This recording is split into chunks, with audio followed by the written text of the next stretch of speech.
Okay, good afternoon, everyone. It's Jolene from I4Corp again with our Insights chat.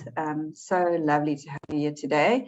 Today we're joined by Dr Gerrit Wissing from the Witwatersrand University of Wits. And we are tackling quite a complex topic again. It's something that we probably can't talk too much about within a half an hour, but we're going to try and touch on a few things. So the background to our discussion today is looking at the debate around how we learn. I mean, that obviously isn't a new one. You know, it's something that's been around for ages, where we have to figure out what's the best way for students to learn. And we know that scientists have established quite recently that the way we learn affects our brain. From when we're small, everything we do and all our experiences shape the way our brains work, but also the way our brains work inform how we learn often. So it's quite a fine balance. And then there's very real scientific proof of structured changes in circuits in the brain that are affected. So which we obviously know a little of, but only a little picture of. It's quite a big, complex process that we don't, I think, understand fully yet. So one of the things that obviously happened with the move to more of an online scenario when it comes to teaching and learning is figuring out what works, especially in that context, and how do students actually learn. And it gave time to kind of question the way that we deliver content, maybe in class as well as not in class, as an online or remotely. So those are the kind of things that we would like to kind of touch on today. You know, I thought I'd start with a question. I know one of the things that people do talk about is the passive versus active learning. That's really one aspect of it. So, you know, they say in one of the studies recently that students often perceive, interestingly enough, they perceive passive learning as a better way of learning, or that they have learned more, whereas the belief and this other studies show that actually active learning helps the student learn more. So it's quite an interesting balance between the two. I'd love to hear your thoughts on quality learning and you know the difference between those two. Yeah. Thank you, Jolene. I wonder if I just as a start, if I can share the slide that I sent you. I'm going to try and put it up on screen, and because a lot of what I thought about, you know, we can discuss. Works well when we place it in just a broader understanding of perhaps how I understand how learning works. Maybe not everybody will agree with how I think, but if I have a little of schema that I can show on screen, then perhaps when I can refer back to that later on, it will kind of make sense what it is that I'm trying to say. So let me try and share that quickly.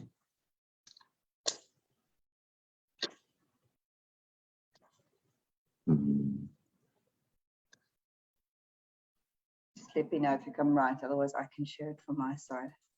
There we go. Okay. Can you see that? Yes. So that's the basis of this diagram is something that Richard E. Mayer developed. He calls it the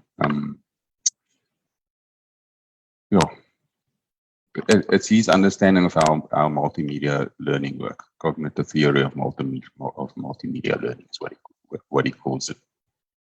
And so the basic picture that he has at the back, he speaks about the dual channel principle. So he says, and that's part of my critique on the model, is he says, you know, learning happens in the classroom. And so in the classroom, there's people speaking and there's stuff on the board. And so there's two channels that learners use to taking information. It's visual information and auditory information. So you hear stuff and you see stuff. And so my first question would be, you know, what about the other senses? Because some learning actually involves other senses as well. So just first point of critique about his approach. The second point of critique is, no, learning doesn't only take place in the classroom. And it doesn't only take place through people speaking and other people listening. So there's some challenges. But so what he says is there's an environment and lots of stimuli occurring in the environment. And what you do is you pay attention to something. And that act of paying attention brings the stimulus into your short-term working memory. And so perhaps let's take the example of an apple. An apple, you can smell it, you can taste it, you can feel it, you can perceive an apple with different senses. And so what happens in your pre-processing and in your working memory is all of those sensory perceptions kind of combines into a pre-processed understanding of what an apple is. So you know what it smells like. And next time when you talk about an apple, you understand all of those senses being embedded in the concept of apple. And then from there on, you start embedding or engaging with this concept of apple with your long-term memory, with what's already in your long-term memory about apple. So we say apple is a fruit. What do we know already about a fruit? So, so you get stuff into your working memory, and then you integrate it through some cognitive engagement with what's already sitting in your long-term memory. So that's just a broad overall understanding of it's a really simplistic understanding of how people learn, how stuff moves from the external environment into your long-term memory. So what I've also got on the pictures, when we look at learning from the perspective of a teacher doing stuff, we call that instruction. And when we look at learning from the perspective of a learner being curious and finding out stuff for themselves, we call that construction. So that's the initiation of instruction is with the teacher. The initiation of construction is with the learner. And then the final thing I want to talk about is control. And we'll get back to control a little bit. But so control is a whole. And so if you've got a learner and a teacher in a classroom, there's so much control that needs to be exercised in that learning interaction. And so whatever control you exercise as a teacher is control that the learner is not exercising. So when we talk about locus of control, we've got to decide, who makes the decisions, who decides what are we going to learn and how to learn it.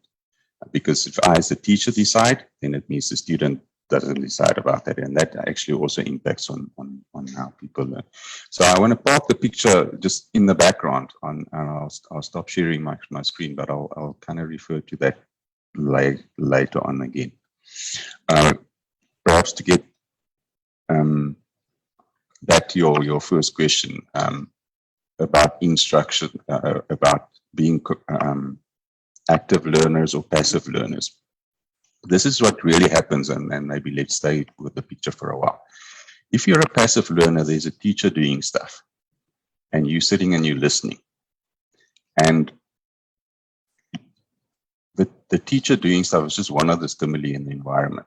And so to start off with, if you're a passive learner, you're probably not paying attention all the time to your lecture. So whatever it is that you're paying attention to, that's what's going in your working memory. So if you're on the phone, you're paying attention, just not to the lecturer. So the stuff that's going in your working memory is not the stuff that the lecturer is saying, it's the stuff that's in your cell phone. As opposed to when we talk about being active in the learning. In your picture, there's a thing called integrating right there on the right-hand side. That's where the activity happens, where you take stuff that's already in your short-term memory, and you need to do something with that stuff to get it into your long-term memory. So when we talk about active learning, it means there's something happening there. Okay, and so what we hear people speak about often is lectures or engagement fosters learning, and the challenge with that using that specific term is it's got this two slightly different meanings. So when you walk into the movies and you watch a movie and it's a brilliant movie, you're engaged. But that engagement happened on the presentation side. And it goes into short-term memory, but there's no engagement there, so it doesn't end up in long-term memory. But then there's cognitive engagement with content, which is something that happens there. So when we talk about engagement, we must understand clearly what it is that we're talking about. Yeah. So when we're talking about engagement, about it like, yes, I'm enjoying this movie, it doesn't translate to learning necessarily. But when we're talking about engaging with content cognitively, it means we're doing stuff to integrate stuff, content that's in your short-term working memory into your long-term working memory, and learning will occur. But so the watching movies part is the enjoyable part, but it doesn't necessarily lead to moving. the engaging with content cognitively is the hard work part, which does translate to learning. So now you're a student sitting in classroom, and what's it that you want to do? Do you want to work or do you want to have fun being a student? And so that's where we're at. So students like being entertained, but being entertained doesn't necessarily translate into good learning. That makes sense. And so when you're a lecturer and you're getting your students to really work hard in the classroom, cognitively engaging with content, many students won't enjoy that, but they'll learn better. So and that's the tension that we have here, is that good learning doesn't necessarily a good presentation. You get lecturing rock stars. They're just brilliant. People write papers about them, and people, students want to be in their classrooms. Doesn't really lead to good learning. But the lecturers who are kind of out of the way and they're letting the students get on with the cognitive engagement, that's where the real learning happens. And so I have to make one caution as well. What I've just said is all in the perspective is all said from the perspective of an instructionist paradigm. Okay. So in a classroom where lecturers normally teach, that's where all the stuff I've just said is valid. We don't know too much about the construction part of it. So if there's a lecturer and he's really entertaining, and we do the pre-test intervention post-testing, we see that the entertainment doesn't really lead to learning. We don't really know too much, and maybe we do, but I haven't seen much of it. Where the student drives his or her own learning and they enjoy the learning period. How does that impact on knowledge construction? Because I do have an idea that if you're working from a constructivist paradigm, that the fun part of the engagement will probably or might well translate better into actual learning. But in the instructionist paradigm, it doesn't. Almost as if you leave it on the instruction side, it's a show that's being put on. It's a horrible way to put it. But whereas in the construction, it's you're in an audience that actually participates in the show with the lecturer. It's not just coming from one side. If you had to put it that way, I'm trying to just understand the construction a little bit better. That would be, that kind of be where you'd have to contribute to the actual experience. So something I might also just add, I was thinking about that just a bit when I prepared for this interview, is that I mentioned earlier I haven't really seen a lot of research happening on the construction side of the learning experience, and the reason for that is it's really, really, really difficult to measure constructivist learning. Because every learner has got a different long-term memory structure. So you perceive new information and you translate that into your long-term memory, but with reference to your own frameworks, your own long-term memory structures. So every learner that sits in the classroom will construct a different understanding given the same input. So how do you measure that effectively? You've got 300 students in your classes. In your class, how do you effectively measure what every student has learned if every student has learned different things? So it's a difficult exercise to go through, as opposed to the instructionist paradigm where there's this body of knowledge. I teach it to you, you memorize it, you give it back to me. It's really easy to test that. So you find a whole lot of research done in the instructionist paradigm simply because it's easy to measure learning in that paradigm. But you can't use that same research design for constructivist learning, because you can't really measure what people learn. They'll all learn differently as opposed to in the structure. So a lot of what you see is there's a instructionist school will tell you that direct instruction is by far more efficient than constructivist learning, and they're probably right.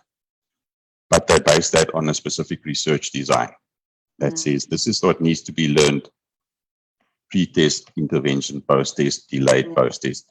And that every time they do that test, it works better than constructivist. And the reason is because the design is not really appropriate for constructivist learning. Makes sense. So you're testing the outcome for something that was set up to be tested for that outcome. It says essentially, you can't test the same process with that result. For construction. So, and there is no process in place to really test the learning then that's on the other side of the spectrum. That's quite interesting. And I mean, in terms of, obviously with online learning, that's where the term engagement is also thrown out a lot, is it has to be engaging learning because you've got someone on the other side of the screen. And obviously if they are just taking in content and not really participating, so that the idea of engagement might not necessarily be an entertaining lecture necessarily, but it might mean other things. And I know in some cases, a lot of the lectures were just obviously taken from the class and put online. That was how it went. And then obviously there are cases where content was digitized and changed to a more entertaining, engaging format. Do you think there's things that we can learn from this time we've been through that has translated well to online learning that we can also apply in class? If you look at that balance and finding that balance between just giving instruction and maybe being a bit more engaging in the middle somewhere. I think some of us have learned a lot and some of us have not learned anything at all. Mm-hmm. And so universities are complex environments. There's no one single take on what has happened here in the space. So like you said, a lot of people simply took what they did in the classroom and they moved it to synchronous events online. And when you sit in meetings now and we discuss this period, they say this online thing doesn't work. Mm. And it's a very anecdotal research that I'm relating here now. But if you have that conversation in the meeting chat, you'll find two things going together. Lecturers saying that this doesn't work. Mm. And a little bit further down in the conversation, you realize that this lecture is talking about synchronous, almost one directional speaking to students, because what students do is they switch off their cameras and they hide behind their icons. So you don't know what's happening there. And in a sense, that's no different to what happens in the classroom. Yeah. It's just now lecturers actually realize that this is what's happening online, because you've got a little small screen and you can see everybody's face is not looking at you. But in the classroom, it's a big classroom and you can only see the students in front of you and you don't see the guys in the back reading on their cell phones. And so that kind of teaching doesn't work online. It doesn't work in the classroom either. Yeah. And so the thing that we've learned, and especially when we learned it, is when we had to go online. It's the places where it was really easy to go online for high quality online learning, is where people had been planning their lessons in detail before.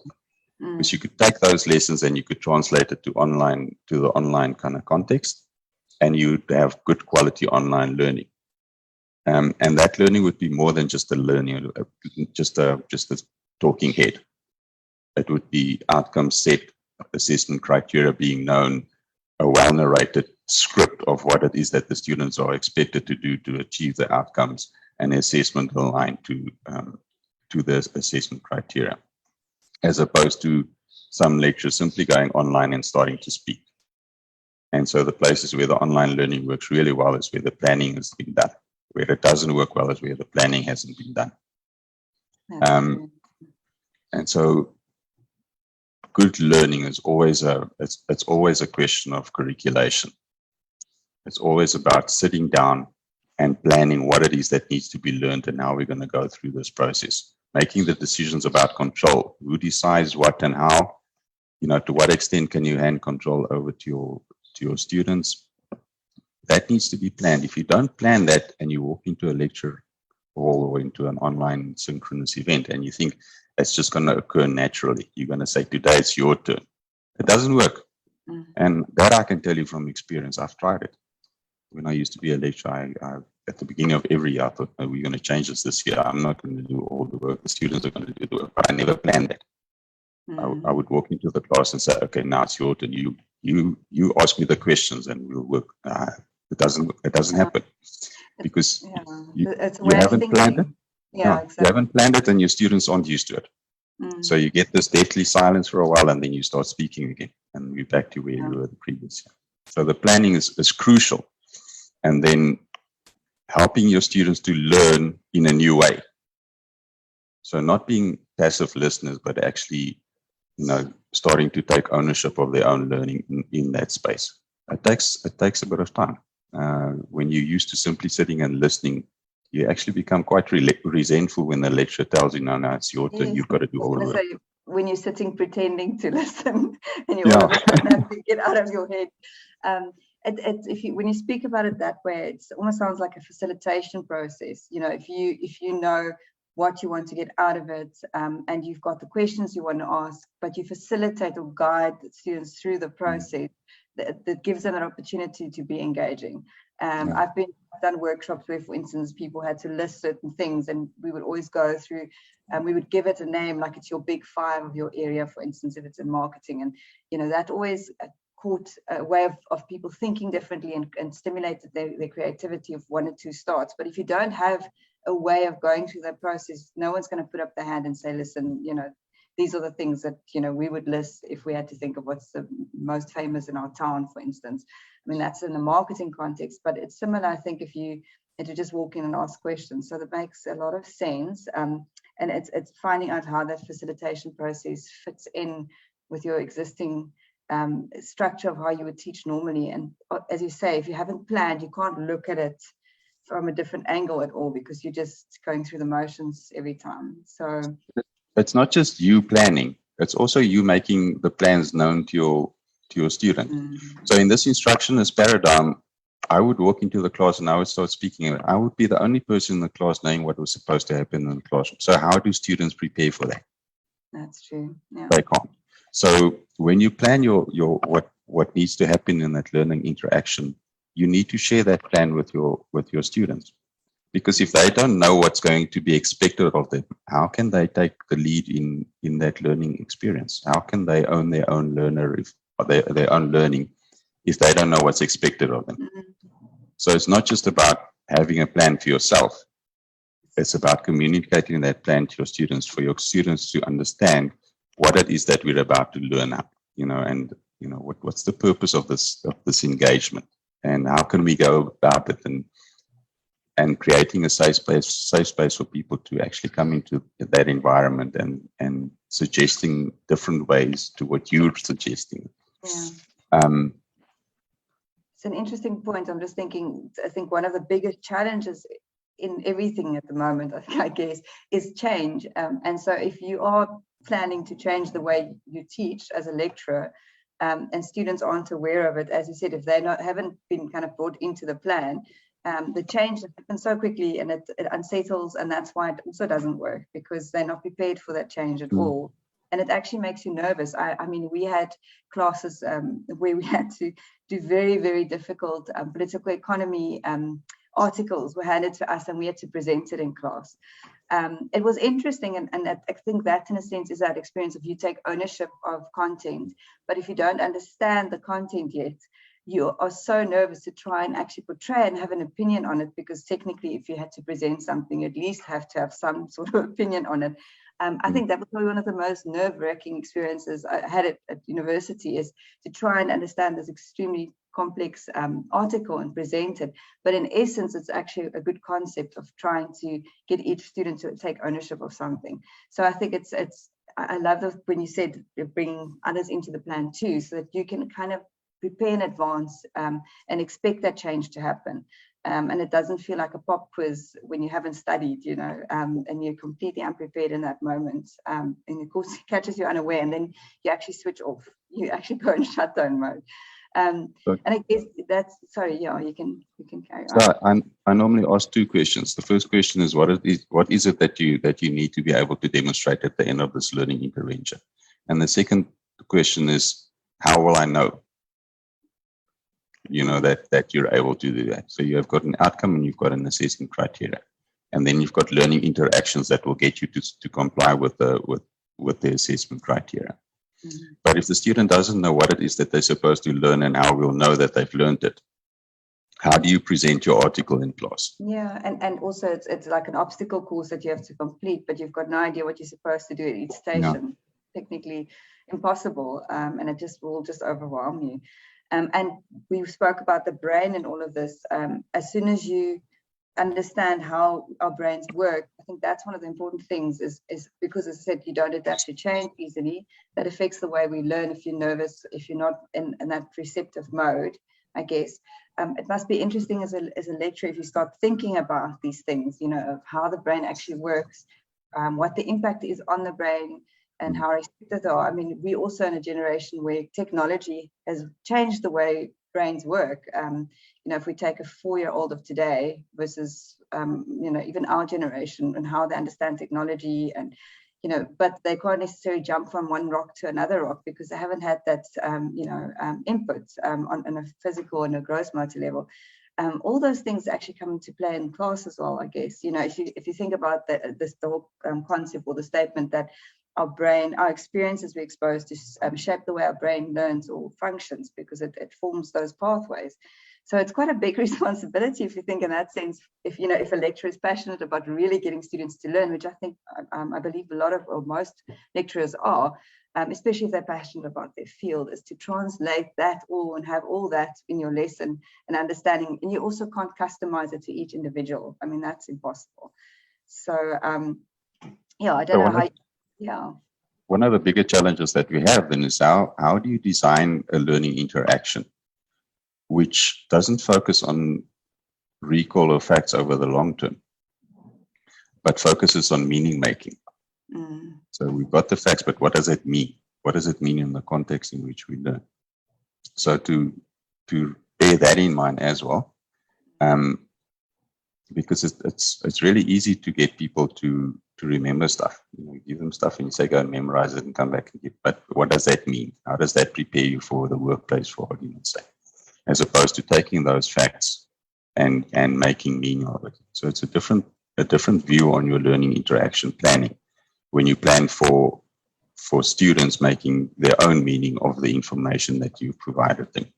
And that's always difficult to measure as well. And so that's why we get the kind of experiments that I was speaking about. It's just easy to measure, but it measures something which is not necessarily valuable. It measures a type of learning that's not necessarily valuable.